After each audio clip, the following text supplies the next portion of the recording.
Bon l'équipe, j'espère que vous allez bien. Ouais, finalement, pour le Q&A, on fait ça sur une autre vidéo. Je pense que c'est mieux. J'espère que vous kiffez votre fin d'année, votre début de nouvelle année 2023. Moi ça va, je commence la conduite pour le A2 le 10 janvier. Peut-être que j'aurais déjà posté la vidéo ou pas. Hein. Vraiment impatient, mais bon, étape par étape. On va y aller mollo. Si on se retrouve aujourd'hui, c'est effectivement pour répondre à vos questions pour le Q&A. J'ai eu pas mal de questions, je suis vraiment content. Après, bon, quand je dis pas mal, voilà, j'ai pas énormément d'abonnés non plus, donc les seuls abonnés que j'ai, en tout cas, ils sont hyper actifs et ça fait plaisir.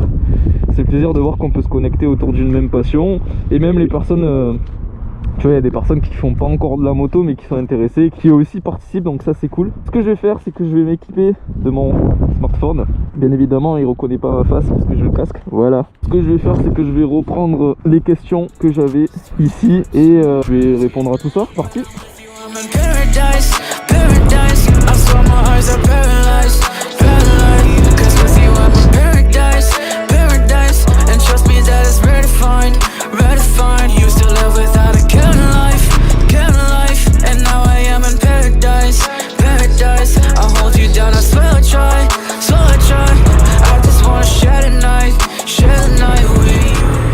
Maman, le champignon? Ah mais non, c'est un caillou. Bon, je pense qu'on est au bon endroit pour faire la vidéo. Donc, première question de Bessières Frédéric. Quel problème mécanique as-tu rencontré avec ta Svartpilen? Alors, j'ai eu pas mal de soucis avec cette bécane. Franchement, c'est vraiment chiant. Non, je déconne. Honnêtement, j'ai eu, mais zéro souci avec la moto. La seule chose que j'ai eu, c'est un problème de série apparemment, mais c'était pas grave. Hein. Le problème que j'ai eu, c'est que quand je l'ai acheté, sur les premiers kilomètres, j'avais un indicateur ici qui s'était allumé. Oui, c'était la pression d'huile en fait. Pourtant, j'avais de l'huile, j'avais tout ce qu'il fallait. Et en fait, j'avais un voyant, attention, problème, pression d'huile, moteur, je sais pas quoi. J'ai contacté Husqvarna, j'ai fait mes recherches. Husqvarna m'a répondu un peu en latence, avec un peu de retard. Mais au final, ouais, effectivement, c'était pas hyper important. C'était un problème de série sur cette édition-là, la 2021. Le gars m'a dit, voilà, c'est garanti. Et si jamais, si jamais ça persiste, faudra changer un truc au niveau voilà, de la pression d'huile. Et en fait, ça me l'a fait quelques semaines par intermittence, c'est-à-dire que ça me le faisait, ça disparaissait, ça revenait. Et au final, ça a disparu, je pense, avec le début du rodage, le temps que tout se fasse convenablement. Et après, j'ai plus jamais eu de soucis. Non, un problème mécanique, j'ai rien eu, hein, franchement. Pourtant, j'ai roulé avec, comme vous avez vu, un peu plus de 6000 km. Je fais pas mal de road trip, j'en ai fait 3, dont un où j'ai roulé un peu plus de 1000 km. Non, j'ai pas eu de soucis, je suis vraiment très content. En plus, ça me va bien parce que je suis pas du tout mécano, donc j'y connais absolument rien. Donc si moi il m'arrive une galère, laisse tomber quoi, je sais même pas comment je vais pouvoir le gérer quoi. Question suivante, Popol Life, le frérot, des conseils pour passer l'hiver, équipement etc. Bah, en fait, moi je vais me répéter, ça va être chiant, mais moi je suis débutant, je démarre. Il y a des choses que je vais pouvoir vous conseiller, d'autres, en fait c'est aussi personnel. Hein. C'est comme le choix d'une moto, qui va acheter une Svartpilen Husqvarna 125, c'est assez personnel. Moi en tout cas, je me suis pas énormément équipé pour l'hiver. J'ai juste rajouté la doublure de ma veste qui était un peu légère. Mais là, effectivement, j'ai changé de veste. Donc j'ai pris une veste. L'erreur que j'ai faite, c'est que c'est une veste un peu... Je pense que c'est une veste d'été. Et en dessous, du coup, j'ai dû rajouter des couches pour pouvoir traverser le froid. Après, effectivement, des accessoires. Bon, comme vous avez pu le voir dans le road trip de 4 jours, je me suis équipé de gants d'hiver. Plutôt satisfait. En plus, voilà, ouais, ils sont bien... C'est des gants moto, ouais, donc voilà. Donc j'en suis très content et en plus ils font le job au niveau du froid, etc. Donc je suis assez satisfait. Vous pouvez rajouter des gants chauffants, des poignées chauffantes. Il y a tout un tas de choses. Si ce n'est qu'à Montpellier, vous avez vu le temps magnifique. Il pleut, il y a une période des pluies, fin d'année, novembre, décembre. Voilà. Et je me suis équipé juste pantalon, veste de pluie. Et j'ai acheté une housse de sac. En fait c'est un truc que tu mets par dessus ton sac à dos. pour éviter qu'ils prennent l'eau. Non, rien de plus, hein, j'ai rien de plus en termes d'équipement, il n'y a pas plus quoi. Au fur et à mesure que je réponds aux questions, n'hésitez pas dans la barre des commentaires à donner déjà vos avis et aussi votre point de vue. Ouais. Par exemple là pour l'équipement, n'hésitez pas à donner des tips pour passer l'hiver, hein, pour que les nouveaux motards ou même les plus expérimentés puissent avoir des partages à ce niveau là et de nouvelles idées, pourquoi pas. On va passer à la question suivante. PM, donc Pierre-Marie, le frérot qui partage avec moi les road trips. C'est quoi ton style de conduite, sport, trail, cruising, etc. et pourquoi? En fait, je me rends compte que c'est pas que j'ai pas forcément de style de conduite, mais c'est que vu que je suis débutant, ben, je m'améliore dans ma conduite. C'est-à-dire qu'au début, tu vas être un peu plus cruiser, tu vas vraiment faire attention. Alors que toi, tu vas avoir l'impression que tu roules à fond, hein, mais, mais c'est juste que vu que tu es débutant, eh ben, tu prends zéro risque. Après, le cruising, moi c'est quelque chose qui me plaît, hein, surtout en road trip. En fait, ça peut dépendre. Après, je suis pas vraiment sportif. J'en parlais avec un autre collègue il y a pas longtemps. J'ai pas vraiment une conduite sportive parce que je fais de la moto vraiment pour soit pour me déplacer, soit pour découvrir de belles choses. Et je vois pas l'intérêt de prendre trop de risques, surtout que je suis débutant, donc si je commence à prendre des risques maintenant, c'est bon pour envoyer le Husqvarna à la poubelle quoi. Je pense que j'ai un style de conduite un peu zen, cruising. Après c'est vrai que j'aime bien bouger sur la moto, c'est pour ça que j'hésitais avec un custom, mais tout le temps rester assis, par exemple les dodanes, j'ai du mal à les prendre assis. Je me lève souvent de la moto pour soit entièrement, soit légèrement, hein, ou même quand je fais un peu de off-road. Mais voilà, après style de conduite, ouais, plutôt tranquille quoi, tranquilos muchachos. Et pourquoi? En fait, c'est comme le choix de la moto, je pense que la personnalité du motard a un impact déjà sur le choix de la moto et en plus sur le style de conduite. Moi j'ai des amis, ils sont assez hyperactifs. Des gens, il faut que ça bouge vite tout le temps, tu vois. Et ces gens-là, en termes de moto, ils vont prendre des sportifs. Et en termes de conduite, ça va aller avec la moto et la personnalité. Ils vont avoir un style de conduite dangereux. Moi, mon objectif de la moto, c'est vraiment pas de battre des records, de faire des trucs de fou. C'est vraiment juste pour m'éclater, pour profiter du beau temps, n'est-ce pas? Profiter du beau temps comme aujourd'hui, hein, magnifique. Et ouais, rencontrer des gens. Découvrir de belles choses. Et merci à toi PM en tout cas. Et vous, ouais, dites-moi c'est quoi vos styles de conduite, parce que je discute avec pas mal d'entre vous, mais c'est vrai qu'on n'a pas forcément l'occasion d'échanger sur des questions comme ça, donc n'hésitez pas à dire quel style de conduite vous aimez. Frédéric Valentin, le collègue qui fait du bike aussi. Est-ce que je regrette mon achat? C'est une bonne question. Est-ce que je regrette mon achat? Oui et non. Non, parce que une bécane qui fait son job, j'ai jamais eu de soucis. Chez Husqvarna à Montpellier KTM, ils sont vraiment sympas, donc même si des fois ils sont un peu étonnés des questions que je pose. Donc ouais, je suis débutant, il y a des questions, tu vas me dire waouh, mais qu'est-ce qui t'arrive Fry? Pourquoi tu me poses cette question? Mais bon, c'est la vie. Faut bien démarrer à un moment donné, hein. Donc, et puis après si t'oses pas poser tes questions, tu vas pas progresser, tu vas pas évoluer. Voilà, c'est pas grave, s'il y a des réactions un peu d'incompréhension en face, j'assume, il n'y a pas de souci. Donc ouais, regrettes-tu ton achat? Non. La moto, elle a fait son job, elle m'amène d'un point A à un point B, elle me permet de découvrir des choses et elle m'a mis en sécurité. C'est-à-dire qu'elle m'a donné confiance en moi, confiance en la moto, parce qu'à la base j'ai un peu peur de la moto, de la vitesse, etc. Et elle m'a donné le goût de la moto.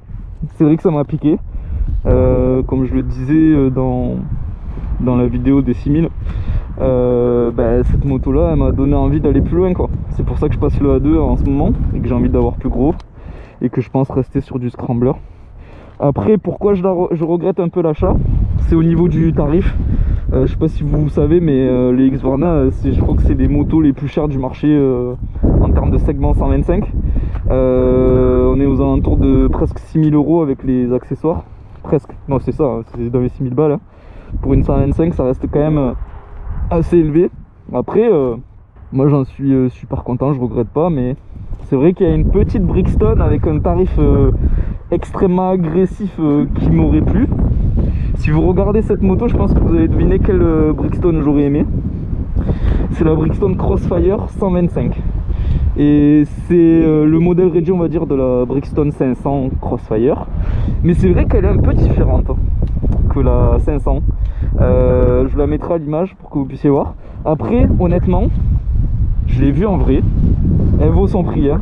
En termes de finition, c'est pas non plus ouf comparé à la Husqvarna. Husqvarna, tu la vois, celle-là, tu la vois en vrai, la Swartpilen, tu te dis waouh, les finitions, elles sont vraiment, c'est choquant quoi. Alors que la Brixton, c'est voilà, ça fait vraiment petite moto. Et j'ai même pas entendu le son qu'elle faisait quoi. Après, bon, c'est sur du 125, ça va pas faire des sons de gros bolides, mais bon, j'espère avoir répondu à ta question. Après, dites-moi sur quoi vous avez commencé en termes de bécane. Vous avez commencé sur quoi 50, 125, quel type de moto, plutôt sport, trail, custom. Ouais, dites-moi, je suis assez curieux de savoir sur quoi vous avez commencé. La dernière question donc de Mammouth, le collègue qui me donne plein d'astuces, de conseils et tout, donc ça c'est cool, merci à toi. J'espère te croiser, pourquoi pas sur la route avec PM, un de ces quatre. Que penses-tu de la qualité de confort, rapport qualité-prix? Comme je l'ai dit juste avant, c'est une bécane qui reste quand même assez chère. Hein. Est-ce que ça en vaut la peine? Pour moi, oui, parce que ça permet de vraiment commencer la moto sur quelque chose de vraiment solide, robuste, confort, on va en reparler parce que voilà quoi. Mais sinon sur tout le reste mécanique et tout, maniabilité, facilité, je sais plus parler quoi, facilité de conduite, prise en main. Pour un débutant, après c'est mon expérience, hein, moi j'ai conduit que ça, donc franchement pour moi elle a fait le job. Hein. Après ouais, sur le confort, la selle elle est pas ouf sur les longs trajets. Du coup qu'est-ce que j'ai fait? Ma Lynx, le Lynx ou pas, hein. J'ai acheté, vous savez, les leggings shorts de cyclistes rembourrés au niveau des parties et au niveau du fessier. J'ai acheté ça, je vous mettrai une photo, je prendrai une photo et je vous la mettrai là. Honnêtement, sur les longs trajets, ça évite les pincements au niveau des fesses. Parce que quand tu fais des longs trajets, 12h12, hein, au bout d'un moment, t'as les fesses, t'as l'impression qu'on te les pince, mais vraiment violemment, quoi. Donc ça permet d'éviter ces sensations de pincement qui sont désagréables, qui empêchent effectivement d'apprécier le road trip, la conduite, etc. Donc après, c'est pas non plus magique. Si tu fais 10 heures de conduite entre la fatigue et tout ça, voilà, c'est pas. Mais sinon, sur des durées de entre 1 et 3 heures de conduite, ça fait le job quoi. Franchement, t'es bien. Hein. T'arrives, t'as pas trop mal au cul, et puis ça te permet d'arriver dans de bonnes conditions à ton point B et de sortir ton téléphone, prendre des photos, kiffer, voilà quoi. Moi, ce que je vous conseille, c'est de faire des pauses. Hein. De faire des pauses. Moi, perso, je fais des pauses toutes les heures quand je fais des longs trajets. Je sais qu'il y en a qui font des pauses toutes les 2-3 heures. Je trouve ça trop long. Après, ça dépend. Hein. Mais ça m'est déjà arrivé de rouler 2 heures d'un coup. Mais je suis pas. Voilà, je préfère être en forme quand je conduis. Voilà, se dégourdir les jambes, boire un petit coup et profiter du reste du voyage quoi. Éviter voilà, de prendre trop de risques, ça peut vite arriver après avec la fatigue, il y a des choses qu'on capte plus trop quoi. Au niveau rapport qualité-prix, ça vaut son prix honnêtement, ça vaut son prix de ce que j'ai vu sur les autres segments. Après je sais qu'il y a du Zontes, j'ai hésité aussi avec du Zontes. La GK elle est pas mal. Niveau rapport qualité-prix, je pense que là on est sur un truc imbattable. N'hésitez pas s'il y a des personnes qui ont des Husqvarna à me dire ce qu'ils en pensent aussi. Et les autres, par rapport à votre monture de 125, de dire voilà si vous pensez que c'est justifié un tel prix sur votre moto ou sur la Husqvarna. Et de donner vos retours.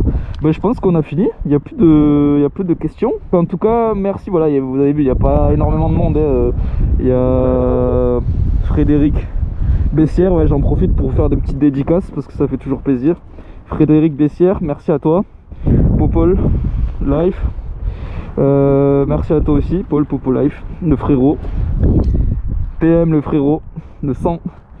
Frédéric Valentin qui suit aussi depuis le début. On s'est pas encore vu, on devait prendre un café plusieurs fois mais on s'est jamais capté.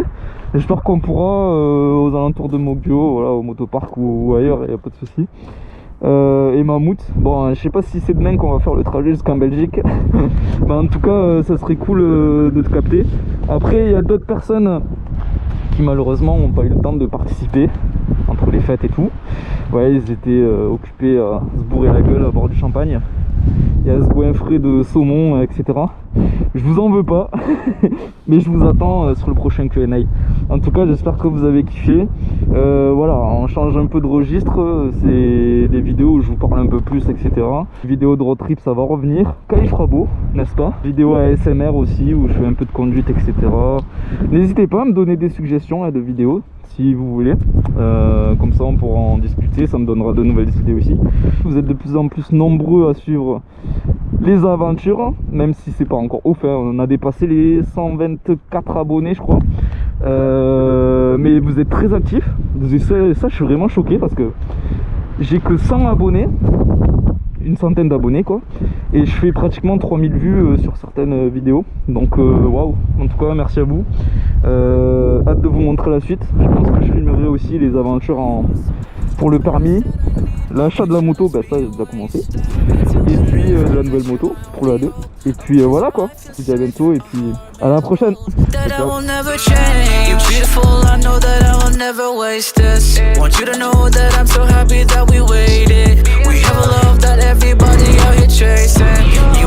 So here's my whole heart for your taking.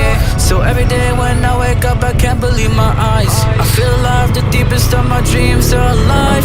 I will take your lead, I just wanna take some time. Just take my time. When I'm with you, I'm in paradise, paradise. I swear my eyes are paralyzed.